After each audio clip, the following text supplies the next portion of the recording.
జగిత్యాల జిల్లా మెట్పల్లి పట్టణంలోని ప్రభుత్వ సామాజిక వైద్యశాలలో తెలంగాణ విమోచన దినోత్సవ సందర్భంగా జాతీయ గీతం తెలంగాణ విమోచన దినోత్సవ వేడుకలను ఘనంగా నిర్వహించారు। ఈ సందర్భంగా ప్రభుత్వ వైద్యుడు రాజేశ్వర్ మాట్లాడుతూ నైజాం రజకారులకు వ్యతిరేకంగా కొట్లాడి తెచ్చుకున్న ఈ రోజు తెలంగాణ వీరుల బలిదానాల ఫలితంగా నిజాం నిరంకుశ పాలనకు సర్దార్ పటేల్ దృఢ సంకల్పంతో ఆయన నేతృత్వంలో భారత మిలిటరీ ధైర్య సాహసాలతో ప్రజల పోరాటాలతో తెలంగాణ విమోచన పొందిన వాయువులు పిలిచిన రోజు సెప్టెంబర్ 17 అని పేర్కొంటూ అందరికీ విమోచన దినోత్సవ శుభాకాంక్షలు తెలియజేశారు।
పరిపాలన దినోత్సవ సందర్భంగా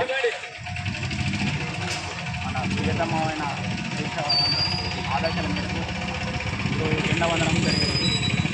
నిధుల్లో జరుపుకుంటున్నాం। స్వాతంత్రం వచ్చిన తర్వాత తెలంగాణ ఇండియన్ యూనియన్లో కలగకుండా ఉన్నప్పుడు నైజాం ప్రభువు వ్యతిరేకంగా సర్దార్ వల్లభాయ్ పటేల్ నేతృత్వంలో ఆపరేషన్ పోలో సహాయంతో తెలంగాణను ఇండియన్ యూనియన్లో కల్పించిన దినోత్సవాన్ని పురస్కరించుకొని తెలంగాణ స్వపరిపాలన దినోత్సవాన్ని జరుపుకుంటాం।